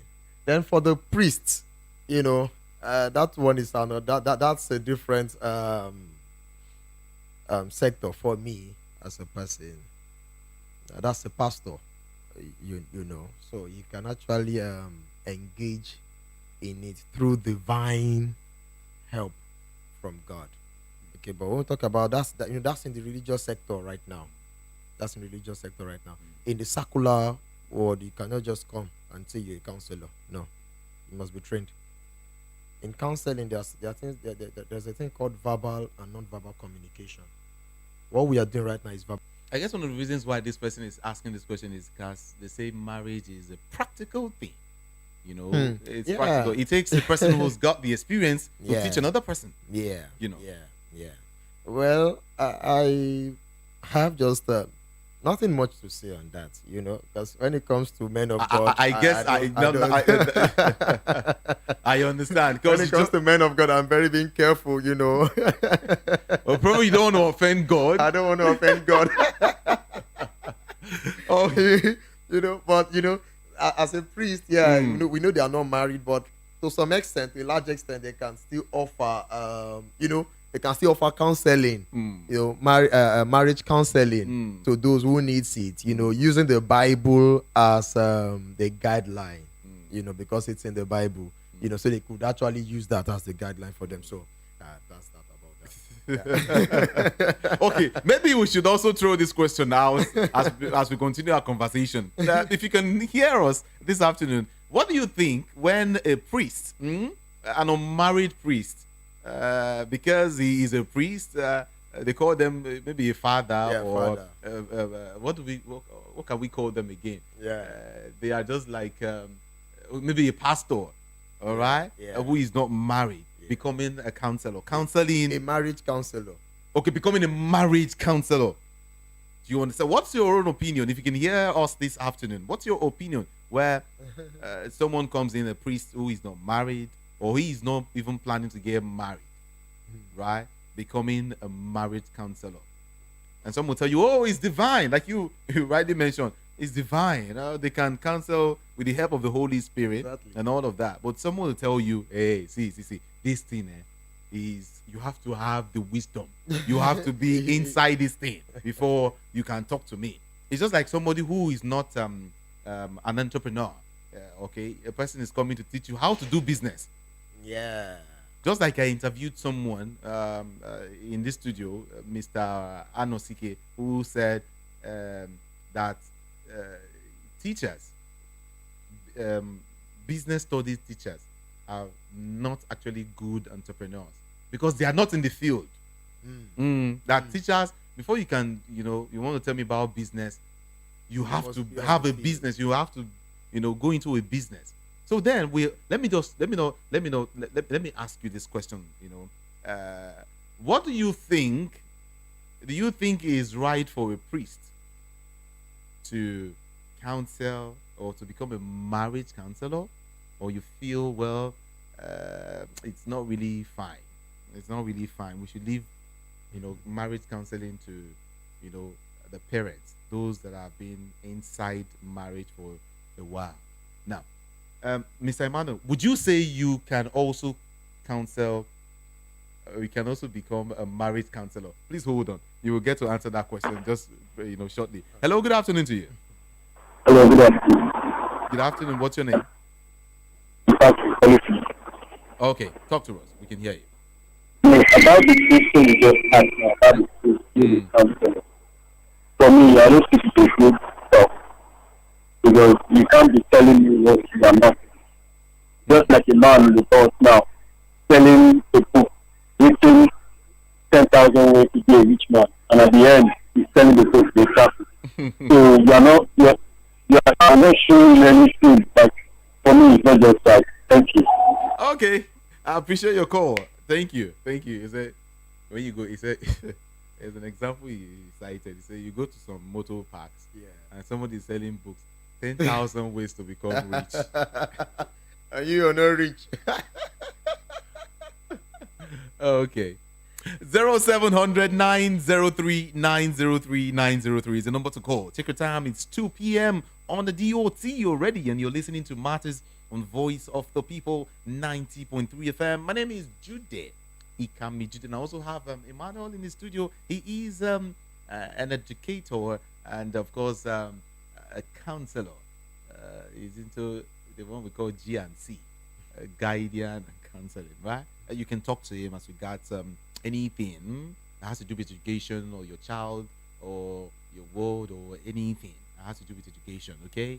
The number to call, like I said, is 0700 903 903 903. And don't forget the question I also asked. I said, is it proper for a priest who is not married to become a marriage counselor? What do you think? Is that right? Is that wrong? You can put the call across now, or just go to YouTube, VOP 90.3 FM. We're streaming live. Drop your comment there for me, okay? VOP 90.3 FM. Just drop your comment for me, okay? Drop your comment and we'll read it out, okay? Now, we'll go on a very, very short break. Calls coming in. Can I go on this break? Okay, let's see if we can take calls before we go on this break. Good afternoon. Good afternoon. Yes, welcome. My name is Henry. I call it from Jigun area. Welcome. This, You what? Hello? Oh, your network, I guess. you can call me back. Okay, you can always call me back. 0700 903 That's the number. That's the studio number. You can just put a call across now. I told you I was going to go on a short break. When I come back, maybe I'll start taking these calls. Okay? Please, let's go on a short break and I'll be right back. This is Matters on Voice of the People 90.3 FM. Some call it life adjustment, but our world has taken a different but dangerous look. My husband does not just beat me up, but he uses an object to forcefully remove my finger right before my eyes. Nigerian help me. The God of heaven. Oh, what God to my rescue? With happenings that are alien to the human race. I was in prison for 39 years for a crime I did not commit. Since I clocked the age of 9, I have always been raped by my father. And now I am 18, and I still battle with him. Unthinkable, unimaginable, and very unfriendly acts have been recorded in every sphere of human existence. Join Jude, Ikame Jude, on Matters, weekdays, noon to 3 p.m. on VOP 90.3 FM. As he dissects and addresses these challenges called the new norm in our political, social, religious, and cultural space. But then, are you comfortable with this new norm? Be part of this conversation because your opinion matters. Every day strike, ASU strike, market women strike, even Kole people they strike. We don't become country of strikers. Even light self, they no fit give us. Don't run for motor. Even leg self, we get accident. Why una they complain? Why una they complain? No una they collect bribe, they vote Shokoloko Bango share. Ìṣèjọba tó dára, òun là ń béèrè. Anyị chọrọ ọchịchị onye kwuru uche ya, anyị achọrọzi ọchịchị nchigbu. Ala ndeze temeka muna so n'ekio. What do we want? I made the rule us well.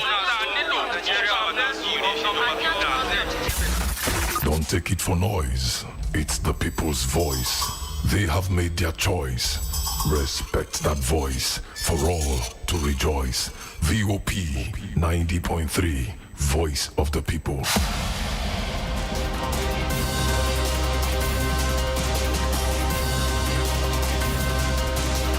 It's Voice of the People. Welcome back to Matters. Yeah, and we're still here. Now the studio lines are open now, okay?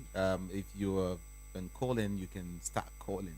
If you want to ask a question, rather, you can call in now and ask a question. If you want to participate, whichever way, feel free to do that right now. The number again is 0700 903 903 903. That's the number, 0700 903 903 903. Good afternoon. Hello? It's Catherine calling back again. Okay. The message is not going through. I'm thinking maybe if you can give me another number to send the message. Okay. 070 070. Okay. 121 121. 121. Okay. 121 464 464 54. 54. Yeah. Okay. Thank you. All right. Thank you so much, Catherine, for calling. 0700 903 903 903. Okay. I got a message again for you, Emmanuel. Let's take this call before we continue. Good afternoon. Good afternoon. It's Henry. Okay, please. Go ahead. Yeah. Like that Reverend Father on Prince that are not married. What is happening these days? The experience I can gather is most of the churches today. Some of them, I would say, they do what is called maybe a kind of cosmetic teaching or lectures. You see some counselors will come and guide them and teach them what to do in case they are initiating in anything that has to do with the marital affair. I think that is where some of them get all these experience, even if it's not going to be detailed, like what the man in the studio there just analyzed. And again, I just want to say thanks for all that you have said. Like my own advice, mostly to parents when it comes to guiding their children or so, or trying to impress their children or impress themselves in a way of like that experience in this school. Because like my wife is a teacher, there is experience to share with me that a child, and this child happened to be the daughter of the proprietor of the school. And when they did the exam, then she just entered the school. So he gave her what she gets. He didn't really, the child don't really know much. He said another teacher came and said, you want to pay the child of the owner of the school? Yes, then she now said, how will the parents know that this is the position of the child? Then the teacher said, you are completely on your own. Behold, when he prepared the results, he said you first of all present it before they do some entering and all this. He said the proprietor was angry, the supervisor was angry. He said, how dare you tell me that my child is not doing well? He said he was shocked. So she had to, then he went back and did what they said he should do. He said, better for you. But she did not last it, attend this thing. And he always said, do not give my child a mark that she did not deserve. I want to know her weakness so that I'll be able to correct her. So parents at times, they are the one contributing to this problem of all these things. And the teacher will be teaching, your child will misbehave. You see a parent will be so bold to go to the school and say, in presence of a child, telling the teacher, who are you? Can you do this? Can you do that? How can just a teacher have the moral to still continue to be like a father or a mother to such a child? So, guidance and counseling is needed in school for both teachers, parents, and even the students. God will bless you. Thank you very much. Thank you so much. Thank you. But don't you think some parents themselves need counseling? Yes, because it's true. It's true. Oh my God. Well, it's very true.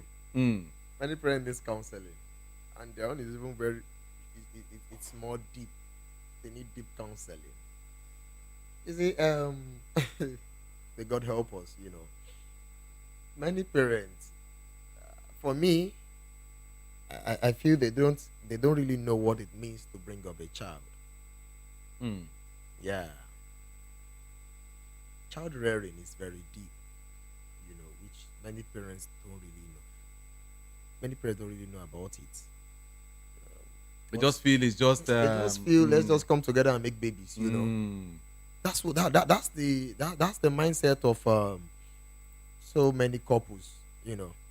You just want to come say let's make babies together. At the end of the day, it will not care for them. I was also shocked when the man mentioned that a teacher wanted to fail the director's child, the owner of the school's child, and the other teacher was saying, you want to fail director's child? And when director actually saw that her child failed, he went to warn the teacher. How dare you fail him? Wow. I mean, that's a wrong thing. I must confess, that's a wrong one to do. And I can tell you, several schools, you get this in like several schools. Permit me to mention this man. He's my mentor in the educational field. His name is Mr. Foladike. He's the director of studies of Champions International School, Nwabuakwu, Ogun State. The man's children went through his own school. I taught one of his child, the last one. He's a very strict man. a very principled man. He's someone, if his child misbehaves, he will tell you, please deal with him. You know, don't take any rubbish, don't take any nonsense. You know, he's also a director of studies. You know, and when I hear some owners of schools saying you can't fail my child, you can't do this, you can't. Sometimes you know, it's baffling. It's baffling. You know, which is not really supposed to be. You know, it's not supposed to be.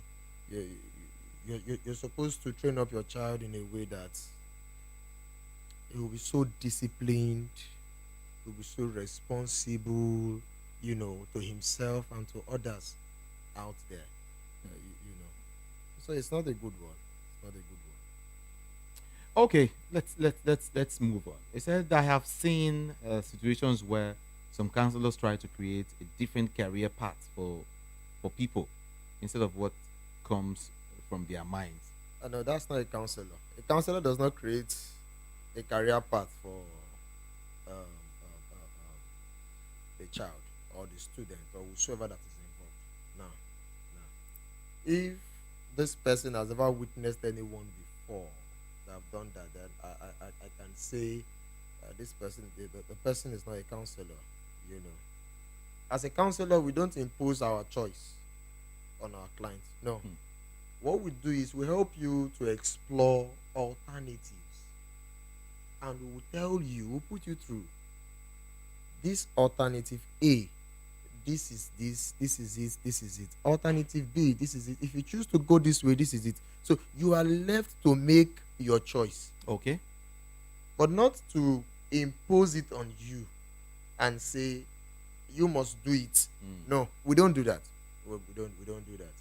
We allow you choose it. And the reason why is this. The reason why is this. We would open your eyes to all options available. So you will choose. And when you still choose, we will tell you this thing you are choosing, this is it, this is it, this is it. In case it backfires. So you wouldn't say it was the counselor that chose this for me. No. So one of the jobs of a counselor is would open your eyes to see so many things, and then we'll take you through everything. Then you'll be the one to choose by yourself. That's the work of a counselor, not a counselor giving it as a mandate saying you must do it. You know what I'm saying is I've seen a situation also where a girl actually went to meet a counselor. Yeah. A girl, I think she's about 20, 21 thereabout, and the counselor just looked at her because the girl can actually talk. You know, she talks faster. I mean, how do I put this now? There's a way she talks. She speaks well, so to speak. She speaks well, and the guy looked at her and like, go and study mass communication. You're just mass communication. Mass communication will fit you. A counselor. The counselor saying that. Yes. Yes. You know, one of the things we look at when it comes to career, because the guy speaks nicely, you know. Yeah. You big. You can be. You know, one of the things we look at in career choice is whenever our client comes to us saying I want to do this, I want to do that. One of the things we look at is the person's personality. You know, we look at the person's personality, we look at the intrinsic and the extrinsic features of the person. So a person who speaks so fluently, who talks very well. The mass communication as a course of study is an option for that person, you know, because that's what happens there. You know, so the counselor is still on track, saying, "Oh, you should be able to do this. You are very fluent. You should be able to do this. You should be able to do that." You know, but not imposing it on her. Okay. Yeah. So that's it. So you really don't impose anything? No, we don't impose. We don't impose on people. We don't impose on people. But except if we have clearly diagnosed the issue and we see that, this thing will land this person into serious trouble. So sometimes we can go out of our way little to say, hey, sir, ma, or we call the person's name and say, please don't do this thing. If you do this, this is the end result. You know, sometimes when we look at some issues that are very critical, especially critical issues, you know, for example, let me share one experience with you. Please do. You know, I met a girl, a teenager, you know. I discovered that she has a boyfriend. How old is she? This girl should be 13 years. She, ha- 13, yeah. she has a boyfriend. Has a boyfriend, you know, and I looked at her, said, "Whoa, so you have a boyfriend?" You know, this teenager's vibe now. You know, she's like, "Yes, sir, yes, sir." I said, "Why do you like this boy?" He said, "I don't know. I just like it." I said, you know, from our conversation, I saw she was lost, gone. She was gone. She, you know, she has followed the popular word that says love is blind. But I looked at her, I said, "No, this is not right for this young girl. This person is not blind. Yeah." You know, You can't be blind. Not now. So I said to her, I said, "Come You're on, too young to be blind." Yeah. She's too young to be blind, you know. Okay. Come on, receive sight. You can't be blind now. So I tried talking to her, but I saw the way she was doing. You know, actually a student of mine. I looked at her, I saw the way she was doing. I said, okay, this one would want to listen now. All right. So something happened when we did I think we had a first CA test. She performed below expectation, and I called her. I said, "Listen, see, this is not you. Academically, you are dropping. And do you know why you are dropping? You are dropping because of this. What's this thing? You know, it's not good for you. You can't be thinking about academics and at the same time thinking about a boy somewhere. You can't do two things at the same time. Two things at the same time. You know." So I told her, I said, "Leave this boy alone." And she saw to it. She was like, "Sir, you're very correct, sir.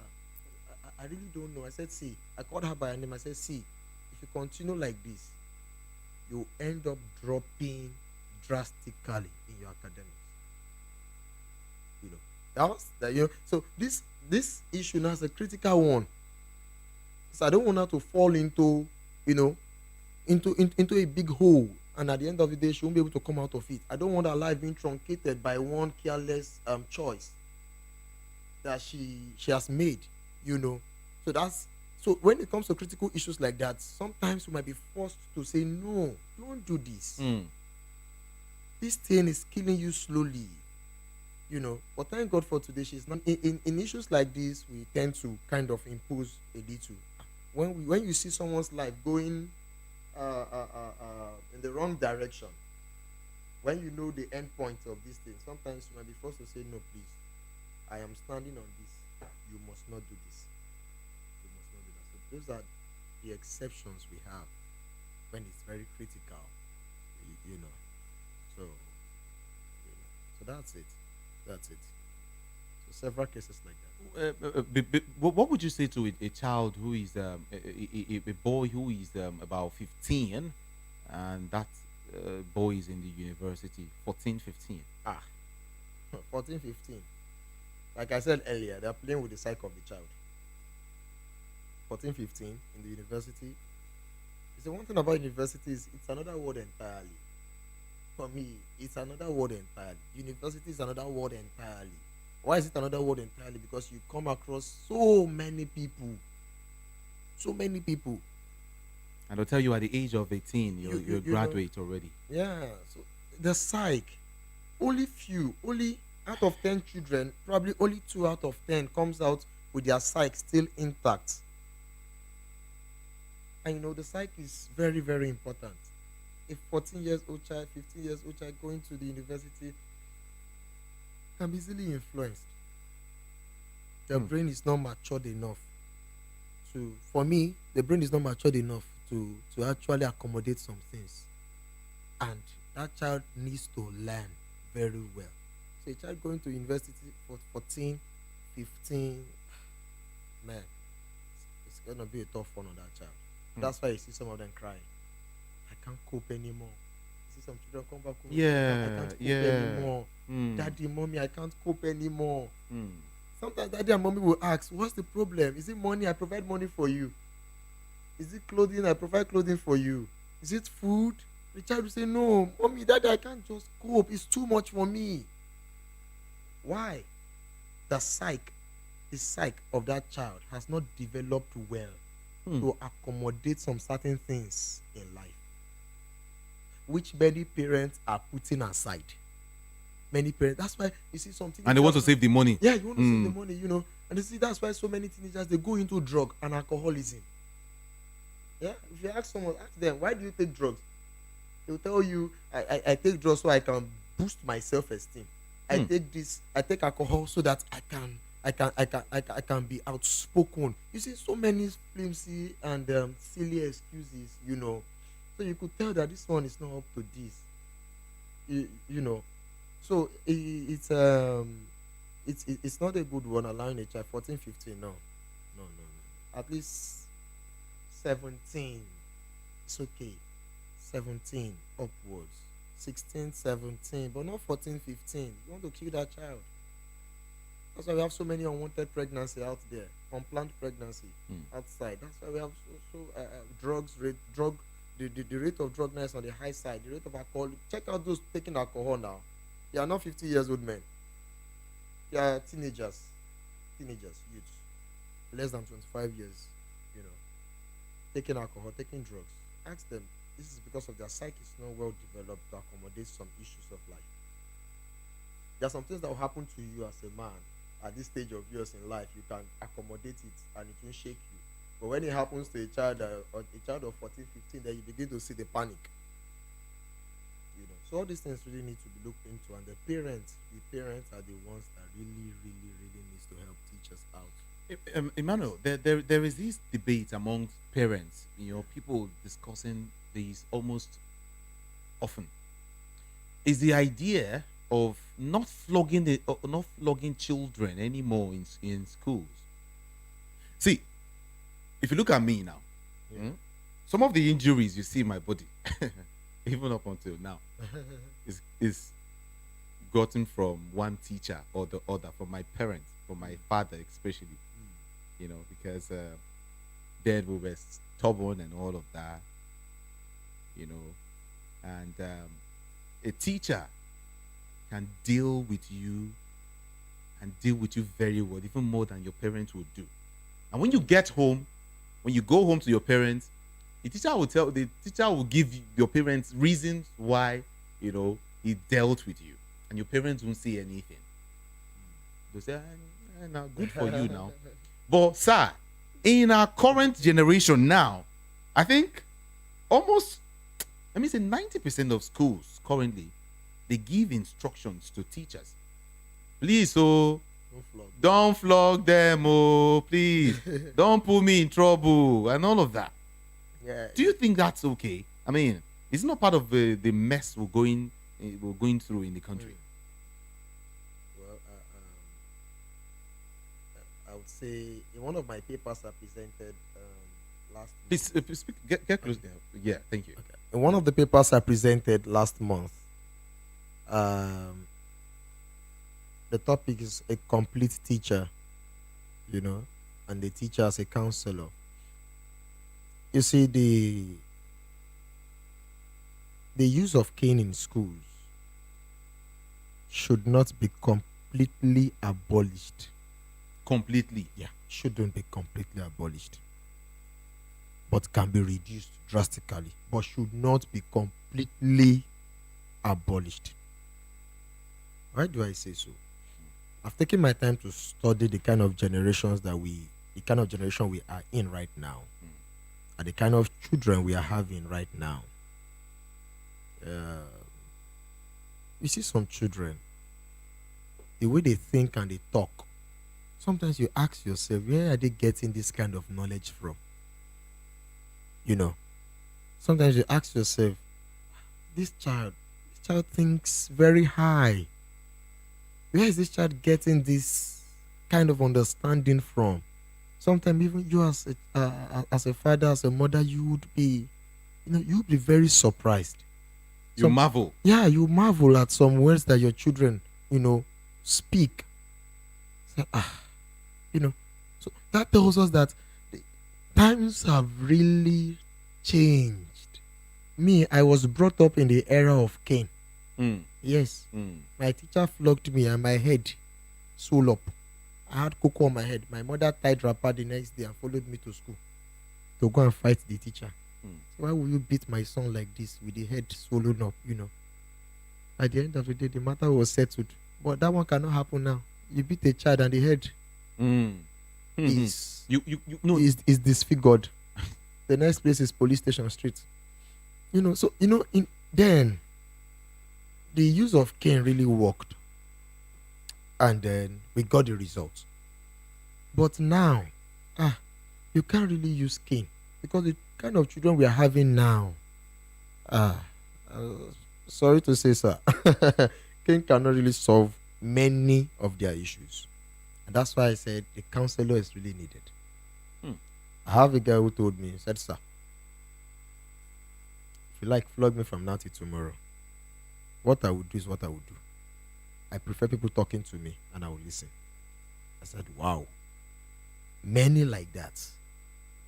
So there are some children, when you flog them, when you even use cane on children, it will get to a state they will become so used to that cane. And they will say to themselves, what else again? Are it's you only sure? cane now. Are you sure? Yeah. Yeah. So that's why, the abolishment of cane or the reduction, let me not use the word abolishment of cane, because when we say something is abolished, it means it's no longer in use, But the reduction of the use of cane in school, yeah, that's fine. Very good. I really accept that. That's good. Okay, but not total abolishment. There are sometimes you need the cane.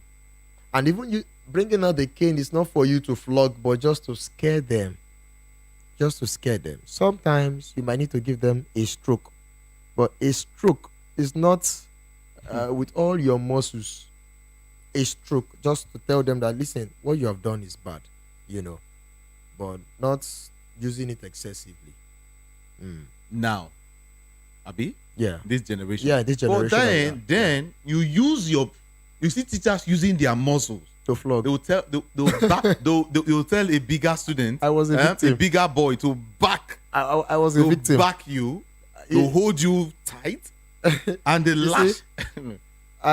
One thing that made me stop playing football was I had an injury many years ago. My knee shifted and I had to carry POP for about 6 months for my knee to be correctly positioned again, So after that incident, I think I went to the hospital and the POP was removed from my leg today. My leg, I was still struggling with how to walk because the POP stuff on your leg is very heavy, So removing the POP makes your leg to be very light as a paper. Yeah. So you're still learning how to walk again. So I was still learning how to walk when my teacher flogged me 24 strokes of the cane again. And I told him, I said, sir, I just came out of the hospital, POP. I was trying to explain to him, say, lie down there. Right? Teachers of those days. And gave me 24 hot strokes of the cane. That cannot really happen now, So, one thing we need to understand as teachers is that times have really changed. And this is not the era of cane for me as a person. It's not the era of cane. You should know when to bring out the cane and when to put it in. Now, the era we are in is learn to understand your children. Understand them. What do they want? You are teaching a child in the classroom, and the child is just looking at you like this, like what the worry people call zombie, momo, just looking at you like this.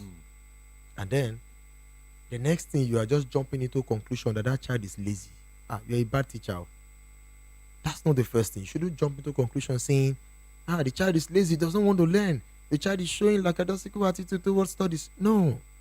The first thing you need to find out is, what's wrong with this child? Ask the child, have you eaten? Many times, children come to school without food. Many of them, they skip breakfast. How can a child who have not eaten listen to what you are saying in the class? Everything you are saying to him or her is just rubbish. He will not listen to you. Ask the child, have you eaten? If the child says no, I have not eaten, ask the child, did you bring your breakfast to school? Yes, I brought it. Okay. Bring it out. Have something to eat first. And then go back to what you are teaching him or her. You will see the child will be so happy. So times have really changed. The way we were brought up, this generation that we have now, generation of children that we have now, they are software. We were hardware. These ones are software. And we need to be very careful with the way we are using the cane on them. The children we're having now, with my own little research I have made, if you use cane on them, you're only worsening the situations, especially when you are failing to understand the reason why they are doing what they are doing. I've had encounters with so many students, and that has made me come to the conclusion of, see, it's not by bringing out cane all the time. Sometimes you need to understand what that child is. You need to understand what that child is passing through. Many students are passing through a lot of things at home. At home? Yeah, at home. And they come to school with that same mood. And you are asking the child 2 times 2, and the child is saying 2 times 2 is 22. And you just conclude and say that child is Olodo, doesn't know anything. That's the wrong one. You should be able to find that. No, 2 times 2 is 4 now. This is the simplest of all. You should know it. But a child is giving you the wrong answer. Find out instead of bringing out the cane. It is when you have done all available investigation. You have discovered that this child is sound mentally, which is very important. You are sure that this child is sound emotionally. You now know that nothing is wrong with this child at all. You just know that, okay, this child is just being lazy with academics. Then you can introduce the cane as a tool to scare the child and make the child sit up. But the child who is not mentally fit, you are introducing cane to the child. Cuckoo, kill me. That's what the child will tell you. Cuckoo, kill me now. Just kill me and let me go. So the abolishment of cane or the reduction of cane in school is a good one. It's a good one. So that's why the counseling in education is very, very important. Every teacher, not even a trained counselor now. You see, for me as a person, every teacher needs to be a counselor. You need to be a counselor because a counselor cannot be everywhere at the same time. So every teacher needs to be a counselor.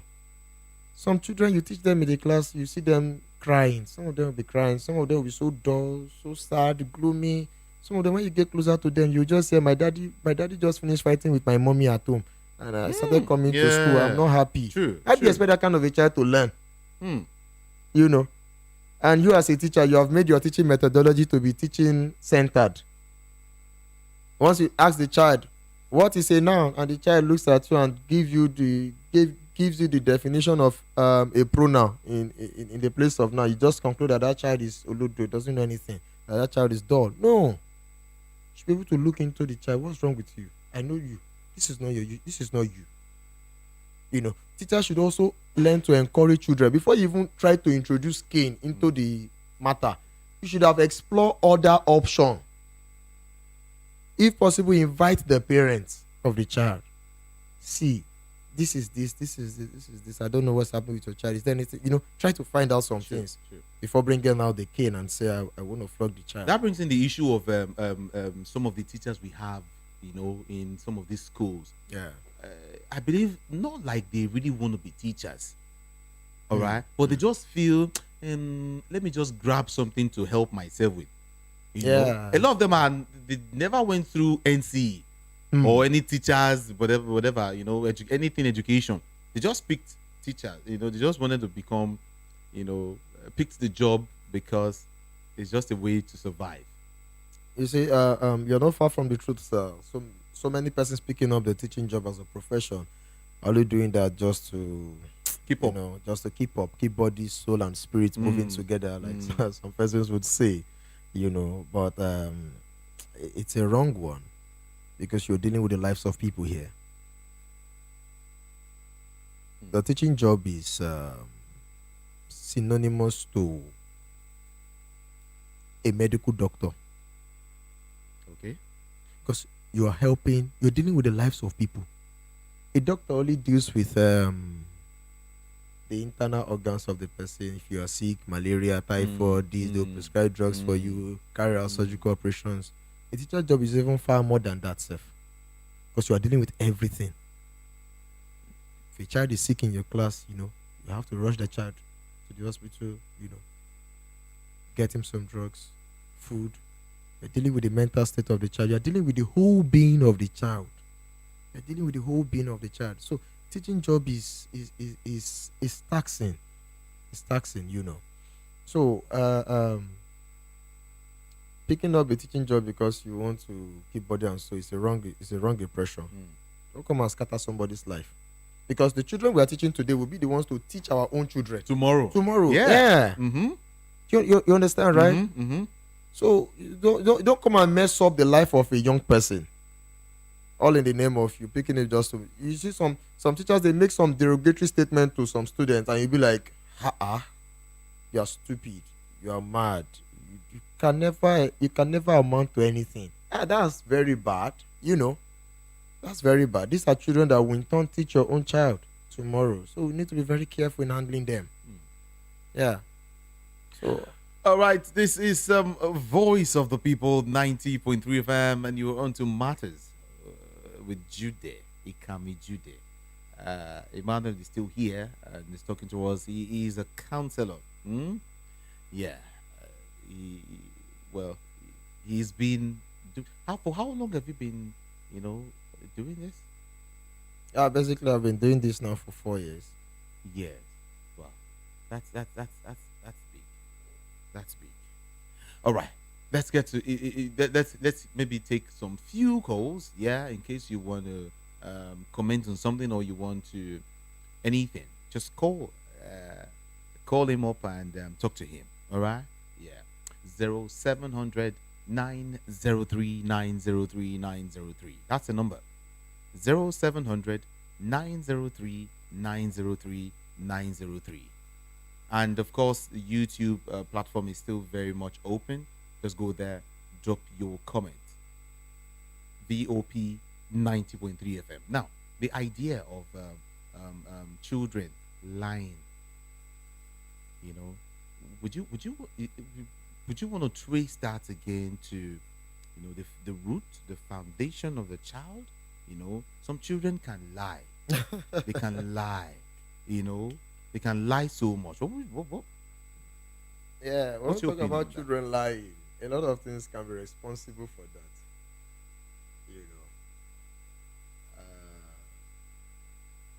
Sometimes children lie out of fear. They don't know. They don't know what's going to be the reaction of their parents. So that's why sometimes they tell a whole lot of lies. But I would just encourage parents to be very free with their children and let them know that they can be there for them, to help them through any situations, with that, children will feel so confident with their parents, they'll be able to tell their parents anything and be so free. For example, I have a very senior colleague.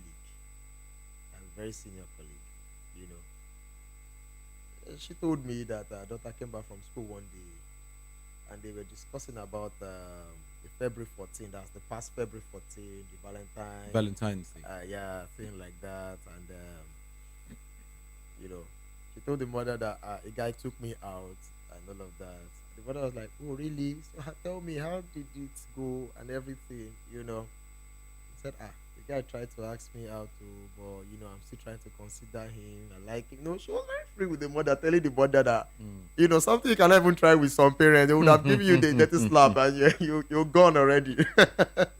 So she told the mother, I said, we went out, he bought me ice cream, we did this, we did that. Okay. Hope you guys didn't do anything, no. He said, no, you didn't do anything. But he just pecked me. Oh, really? Yeah. The mother told me, said my daughter said this to me, that the guy just pecked. I was like, wow. Ma, are you really telling me that your daughter told you that a guy pecked her? And I was like, she said yes, that she's so free with her daughter. I told her, I said, wow, ma, that's great. I said, what did you do to her now? She said, no, she did not do anything to her, you know. She only counseled her and said, listen, don't let it happen again. You know. She counseled her out of it with a smile on her face, you know, not with a rod. You know. So the girl the girl felt so very free with the mother, you know. So parents should be very free with their children as to discuss anything with All them. right, let's move quickly now. Yeah. As a counselor, do you think it's a very lucrative business? You know, in Nigeria, you know, being a counselor, is it lucrative? Is it? Let us know. Well, it is a very lucrative. Maybe we also want to know how much you're worth. How much you're worth? Yeah, tell us. Is it that lucrative? Yeah, it's a very lucrative one. Mm. You know, if you know what you're doing, it's a very lucrative one. Sometimes I get invitations to speak, you know, to students. I get invitations to speak, you know, to teachers, you know, and I, of course, I get paid for it, you know. So it's a very lucrative one once you know what you're doing. So it's a good one. And most important thing about counseling is, for me, it's a gift. It's a gift. Yeah, it is a gift for me. But you also said you spoke about the fact that you were trained. Yeah, you know, being trained is one thing, and you having it as a gift is another thing, because you get to encounter so many things. You know, in counseling, there are some cases you would hear. Even you as a counselor, many times you'll be moved to cry, which you must not. You must not cry. Wow. Yeah. That's why in counseling we don't sympathize, but we empathize. Oh, really? Okay. We don't sympathize, we just empathize. You know, can you imagine a client coming to you and telling you, you don't believe this bad thing happened to me yesterday and all of that, and you're like, yeah, you're making sounds. You messed it up, man, you know. So we don't sympathize because you lose you basically lose everything there. So you can be trained on it. But another thing is it's a gift. Why do I say it's a gift? Because it's something that's inborn. You know, you're dealing with people. There's some cases you would hear, you can get so frustrated. Yeah, you can be so frustrated on some cases, you know, and it can become so tiring sometimes. But if you don't have the gift, if you don't have the passion for it, you end up losing it. You know, so they work hand in hand, just like the teaching profession. You know, you can be trained to become a teacher, and also you can have the gift of being a teacher too. So they work hand in hand. All right, before we start wrapping up now, let's talk about the government aspect of it, you know, or first of all, maybe I should ask you to, you know, maybe I should get your opinion on those schools who doesn't have counselors, you know, for children. You know, what would you say to them? I really want to plead seriously with schools who do not have counselors to please get. They don't even see the need to have any counselor. You know, I really want to plead. They don't feel you guys are important in the school. We are getting in dangerous times now. For me, these are dangerous times. You know, and the importance of counselors in the school environment is very, very, very important. What? The importance of counselors in the school environment for me is very, very important, you know. Okay. So I would really plead with school owners to get counselors in the schools to help with social and emotional matters in the school, mental matters in the school too, especially, you know, and to help children come out of any difficulties that they are passing through. Not at the secondary school level alone, but even at the higher institution level. You know, we have so many things happening in the university. So many things. The secondary school is just it's just a scratch on the surface. The university is even more deeper. So it is needed in all areas, and I really want to plead with our government to look into that area, the area of counseling in schools, to actually help our youth and teenagers, because the teenagers and the youth are the futures of tomorrow.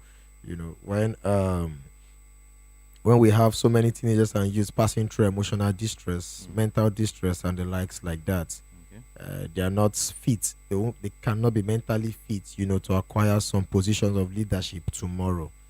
So I really want to plead with the government to look into that. Okay. Yeah. Do we also need counselors at home? No, it's just that. If you say school, do we also need counselors at home, in church? I have my own counselor. I have someone who I talk to whenever I have issues, So I really recommend everybody have a counselor. Yeah. Life is very deep, and life can be difficult sometimes. You need people to talk to, you need someone who you can confide in to talk to, someone you can share your deepest secrets with, and then you are rest assured that it's not going to go out. This person is safe with my secrets, So everybody needs one. Everybody, male, female, old, young, big, small. Everybody needs one. It's very, very, very, very important. But the first thing they have to look out for in a counselor is the area of confidentiality. They have to be very sure that this person I'm sharing this with can keep it safe, and it's gonna be with him or her, except I give the permission, to say this out. So everybody needs it. Everybody. Yeah. Okay. You might want to share your social media, handles with people, in case, just to at least say, answer some questions also, because I am a presenter. I also counsel, but to an extent. But when it comes to education, some of these things you can do that better. This is voice of the people, and what we do is to help the people, assist the people. All right, we are for the people. Yeah. So that's why I wanted to just do this. All right. On Facebook, you can search me up, Emmanuel Anthony Amy, on Facebook. All right, you can always drop any message there on any issues bothering. Although I'm not really a social media person, but I'm really working towards creating an official handle, for my platform. But for now, they can actually chat me up, Emmanuel Anthony Amy. Emmanuel Anthony Amy on the Facebook. Amy is what? EMMY, the Amy. Okay. Yeah, Emmanuel Anthony Amy on Facebook. On Instagram, Emrys Paps. On Instagram, Emrys Paps, EMRISPAPS. Okay. On Instagram. So pending the time, I work on my social media handles. Okay. Yeah. You already said you're not social media freak. I'm not really that. Okay. But I want to say thank you so very much for coming around. We hope to have you again anytime soon. No problem, sir. So we can also talk about some other issues. Yeah. Thank you so much for coming to Voice of the People 90.3 FM. We appreciate you so much. Thank you very much, sir. Nice meeting you too. Thank you. Now, before we go, I want you to understand the importance of educational counseling. Educational counseling has an important role in every student's life. Yes, as it helps them make informed decisions at every step of their academic and professional journey. Many of us think that we don't need any professional guidance in our educational or career quest, but the right mentor can actually transform your life. So let's take this important. All right, know this and no good future. It's been Matters on Voice of the People 90.3 FM. Time to go. It's Friday, like I said. So I will see you again on Monday by the special grace of the Almighty God. Until Monday, do have for yourself a fun-filled weekend. Enjoy yourself, have fun, and for the students, please read your books. My name is Jude. On Facebook, Ikami Jude. Just catch me live right there, okay? IKAMIJUDEH on Facebook. Again, IKAMIJUDEH, one word, Ikamijude. Also on Instagram, yeah, Ikamijude. I love you so much.